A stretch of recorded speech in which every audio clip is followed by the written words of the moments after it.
Isaanis maatii, ollaa, firoota akkasuma hiriyoota namoota naannoo keenya jiran dabalatee namoota nu dhiiban, namoota nu jibban, namoota nutti naafan, namoota nu jaallatan, namoota guddina keenya hawwan faara nu keessa jiru nu keessatti argu.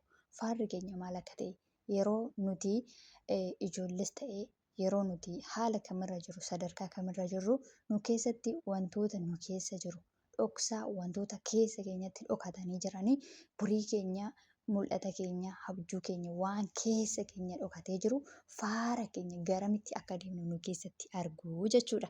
Nagaan nagaarra caalu nagaan waaqayyoo waaqa jiraataa isiniif haa baay'atu. Hordoftoonni YouTube chaanalii Galaa Dhalootaa akkam jirtu nagaa keessani? Ani obboleettiin keessan baay'ee nagaa kooti. Waaqayyoof galanni guddaan haa ta'u. Egaa isinis akka nagaa taatanii abdii guddaan qaba. Sababni isaayyuu nagaa kan namaa kennu qilleensa miti, haalota miti, fira miti. Nagaa hojjetanii hin fidanii nagaa kan namaa kennu waaqa isa uumaa ta'e duwwaadha. Kanaaf nagaan keessanii lafa jirtanitti dachaa isiniif haa baay'atu isiniin jechuun jaalladha. Egaa guyyaarraas immoo deebi'ee dhufeera akkuma baratamee waan keessa koo jirurraa isiniif qooduutiin jaalladhe. Isinis immoo irraa akka barattan abdii guddaan qaba. Sababni isaayyuu amma danda'ametti amma danda'etti waan nama barsiisuu isiniif qabadheen dhufa isiniin jechuutiin jaalladha. YouTube chaanalii koof haaraa kan taatan baga nagaan dhuftan nooraa subscribe like comment gochuutiin nutti dabalama yaada qabdan nuuf qoodadha.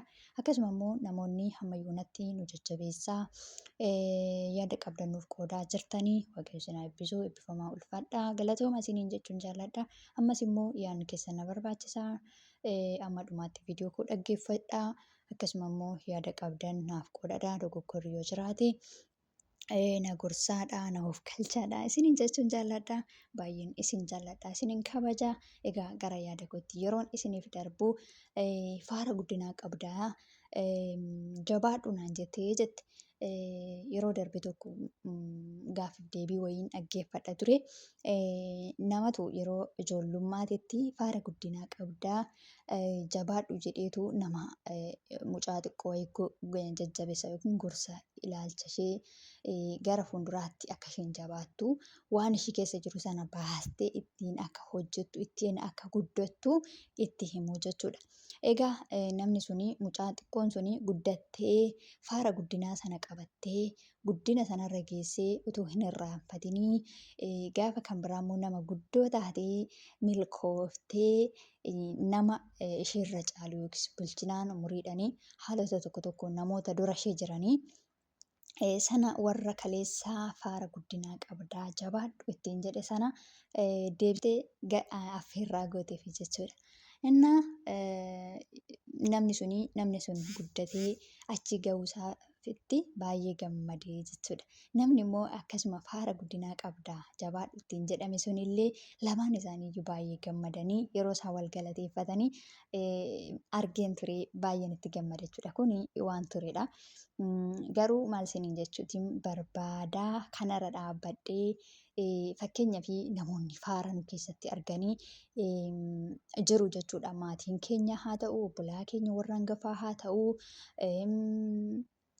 ollaa keenya namoota nu dursan fakkeenyaaf umuriidhaan bilchinaa sadarkaa barumsaatiin sadarkaa garagaraatiin amantiidhaan irree warra nurra bilchina qabanii namoonni waaqayyo ija isaanii bane akkanumatti jiru mitiiri namoonni sammuun isaanii qajeelaan namoonni sammuun isaanii qulqulluu ta'e namoonni namaaf ilaalcha gaarii qabanii waa nama keessatti argu beektanii namni sun garamitti akka deemu namni sun garamitti akka guddatu nama keessatti argu faarri isaa badiisaa akka ta'ee fi faarri isaa guddina akka ta'e maatiin keenya nu keessatti argu jechuudha.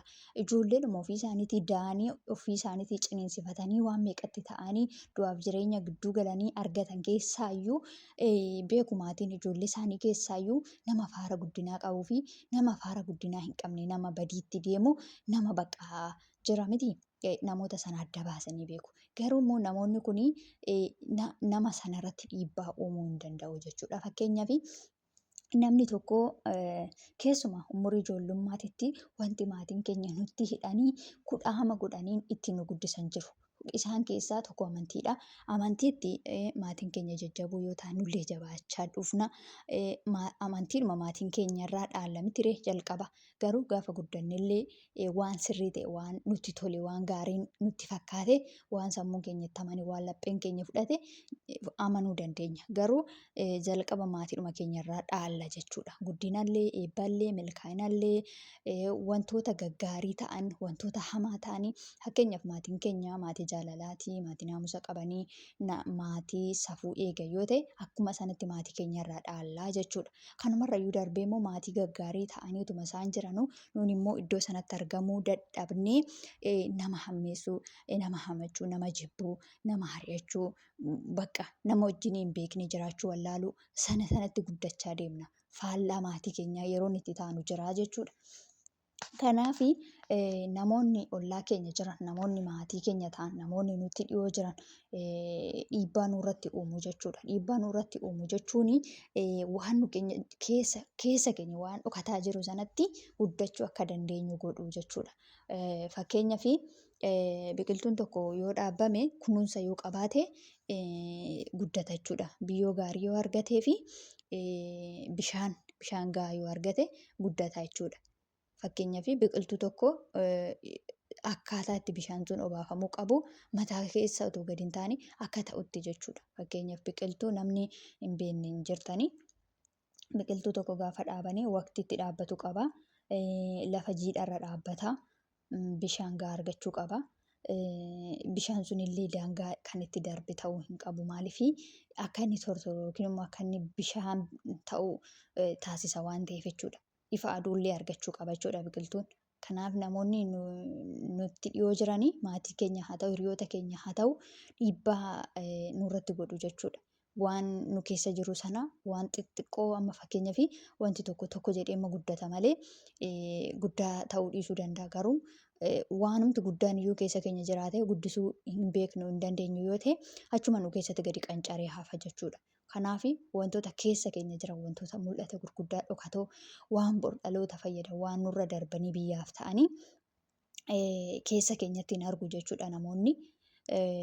Namoonni tuma nutti dhiyoo jirantu arga jechuudha sana. Isaan immoo dhiibbaa nurratti godhu jechuudha. Akka nu itti jabaannu tokkoffaa kan isaan dhiibbaatti nurratti godhanii namoonni nu jaallatan, namoonni nu kabajanii, maatiis haa ta'u, hiriyootas haa ta'u, obbolootas haa ta'u namoonni nurra bilchina qabanii gara sanatti akka nuyi guddannu nu tumsuu jechuudha. Nu jajjabeessu, hamilee nuuf ta'uu jechuudha.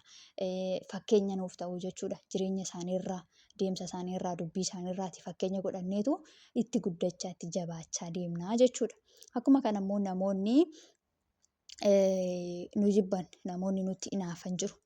Maatiidhuma keessaa, firuma keessaa, ollaadhuma keessaa, hiriyootuma keessaa, obbolaadhuma keessaa jechuudha. Namoonni waan nu keessa jiru sana, waan xixiqqaa nu keessa jiru sana akka waliin guddanne mataa keessa gadi rukutan, gadi quucarsan nu keessatti jiru jechuudha. Garuu namoonni sun immoo ammas dhiibbaa nurratti uumu jechuudha. Tokkoffaa dhiibbaan isaan nurratti uumanii akka nuyi waan keessa keenya jiru sanatti hin guddanne godhuu jechuudha. Lammaffaa immoo akka nuyi xiiqeffannee, akka nuyi humna godhannee jireenya keenya sana mo'annee waan keessa keenya jiru sanatti guddachuu dandeenyu taasisuu jechuudha. Akka caalatti keessa keenya wanti keessa keenya dhokatee jiru suni akka caalatti sirriitti humna godhatee bahu taasisuu jechuudha. Namootumti dhiibbaa nurratti uuman, namootumti gadi nu qaban, namootumti nu jibban, namootumti nu tuffatan, namootumti waan fakkeenyaaf amma namoonni tokko waan keessa namaa jiru waan guddaa akka ta'e beeku. Garuu namni waan guddaa sanatti akka milkaa'u, waan guddaa sanatti akka guddatu hin barbaadan namoonni tokko namaa hunda miti jechuudha.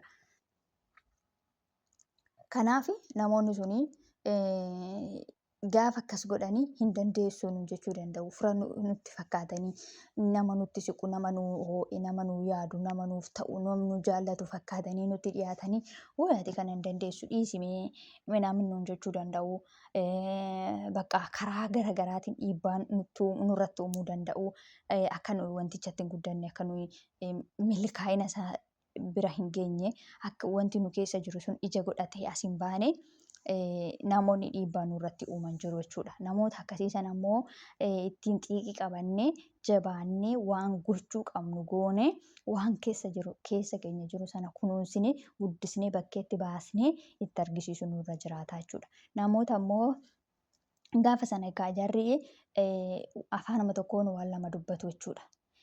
Afaanuma kaleessa hin dandeessu jedhan sanaanii gaafa dandeenyeetti argisiisne gaafa milkoofneetti argisiisne immoo waan biraan hin jedhu jechuudha. Fira fakkaatanii garaan isaanii dhibee qabaatus garaan isaanii dhukkubsatus bakka dhufanii masoobanii waan tokko nuun jedhu fira fakkaatanii jechaadha. Kanaaf namoonni akkasii dhiibbaa jireenya keenya irratti uumuu danda'u. Namoonni immoo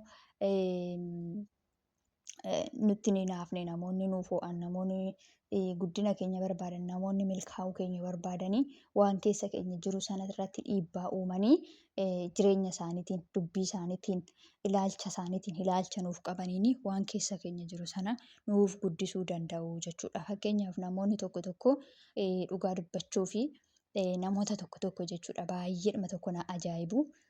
Akkam beektu jireenya isaanii isa dubbatan caalaa jireenyaan isinitti argisiisu. Namoonni gaggaariinis namoonni hamoonis jechuudha. Jiraatanii bakka waan sana sitti argisiisu beektee afaan isaaniirraa hin bahu, afaan isaaniirraa hin mul'atu, afaan isaanii sitti hin dubbatanii garuu jireenya isaaniitiin waan gurguddaa sitti argisiisu beektaa, waan gurguddaa sitti argisiisu yoo ati ogummaa qabaatte, yoo ati obsa qabaatte, ariifattee jara sana jalaa deemuu baatte waan gurguddaa irraa baratta jechuudha. Namoonni nama jaallatan, namoonni guddina namaa hawwan, namoonni afaan isaaniitiinis dubbachaa garaan isaaniitiinis immoo akkasuma jireenyi namaa akka milkaa'u gaarii namoonni namaa yaadan immoo jiru jechuudha. Garaan isaaniif afaan isaanii kan wal fakkaatu. Maaliif jennaan yeroo tokko tokko macaafni qulqulluun illee namni waan garaasaa guute baasee afaaniin dubbataa jedhamitiire. Kanaaf namoonni waan afaan isaaniitiin dubbatanii garaa isaanii keessa guutee warri jiran jiru. Namoonni immoo garaan isaanii akka boolla awwaalchaa ta'e, boolla awwaalchaa yoo beektu yoo ta'e gubbaan isaa bareeda. Keessi isaa immoo waan jiru beektu. Keessi isaa kan jiru immoo waan hamaadha, waan fafadha. Garuu bakkeen isaa immoo hawwiltiidhaan bareedee waan garaagaraatiin faayamame tiree amma keessumaa yeroo ammaa kanatti namni du'e gubbaarra isaa hin bareechuufi jechuudha. Kanaafiyyuu namoonni akkasii jiru. Arrabni isaanii babbareedee, haasaan isaanii mi'aayee, keessi isaanii immoo warri hammina namaa qaban, warri summii ta'an jiru jechuudha. Namoonni immoo garaan isaanii qulqulluu ta'ee faara guddinaa nu keessatti arganii, faara eebbaa, faara milkii, faara tolaa nu keessatti arganii immoo jiru jechuudha. Isaan immoo kaan isaanii dubbatanii nutti himu, kaan isaanii immoo dhiibban isaan jireenya isaanii faana godhanii fi jireenya keenya faana godhanii gara guddinaa sanatti akka guddannu nu godhu jechuudha. Namoonni kun lamaan iyyuu jireenya keenya irratti dhiibbaa godhu. Namoonni nu jaallatanis, namoonni nu jibbanis, garuu nun immoo warra nu jibban sana jibbinee ari'annee wanti ofirraatii wanti gochuurra jireenya keenya, kaayyoo keenya isaan dhoffachaa ofii keenyaati gajjennee waan gochuu qabnu sana goone itti argisiisu nurra jiraata jechuudha. Maaliif jibba sana jibbaan deebisna, hammeenya sana hammeenyaan deebisna otoo hin ta'in hojjennee hojiidhaan itti argisiifna jechuudha. Namoonni hojiidhumaan argisiisu malee badaadhuma isaa hin rakkatan jechuudha waan kan biraatti. Kanaaf zaroonni kun lamaanii jireenya keenya irratti dhiibbaa uumuu danda'u jechuudha. Fakkeenyaaf nama tokko keessatti waa argitanii namni sun bakka isin keessa isaatitti argitan sanatti yoo guddatee argame dadhabbii ta'e bakka jira miti xiqqoodhumallee haa taatu namni bishaan keessaa akkuma qabaa eeggata akkuma jedhan sana namni milkaa'uuf jedhu waan xiqqoo gargaarsa xiqqoo barbaada beektanii ofii isaatiif iyyuu hin tattaafata, ofii isaatiif iyyuu hin jabaata. Garuu yeroo tokko haamileen namaa dadhabuu danda'a. Karaan namaa yoo dheerate wantoonni tokko yoo nama gufachiisanii namni waan tokko namarraa barbaadu hin dhiisu beektanii yookiin humnaan yookiin yaadan nama bira jiraatu namni hin barbaada beektanii. Kanaaf nama sana waanuma xiqqoo tokko gootanii fi afaanuma keessaniin illee jabeessitanii jabaadhuu hin dandeessallee jettaniini namni sun jabaatee bakka yaadameef bakka ofii barbaade sana ga'ee gaafa argamu ammam akka isin gammachiisu tilmaamuun nama dhibu jechuudha. Kanaaf namoonni faara nama keessatti arganii dhiibbaa namarratti uumanii namatti himanii gara sanatti akka guddatan nama taasisan jiru. Namoonni immoo xiiqii keessa nama galchanii atiin guddattu ati naman taatu ati achiin geessu nuun jedhan haalaan tuffiidhaan karaa garaagaraatiin namoonni dhiibbaa jireenya keenya irratti uumanis akka nu ariifannee achi geenyu nu taasisu jechuudha.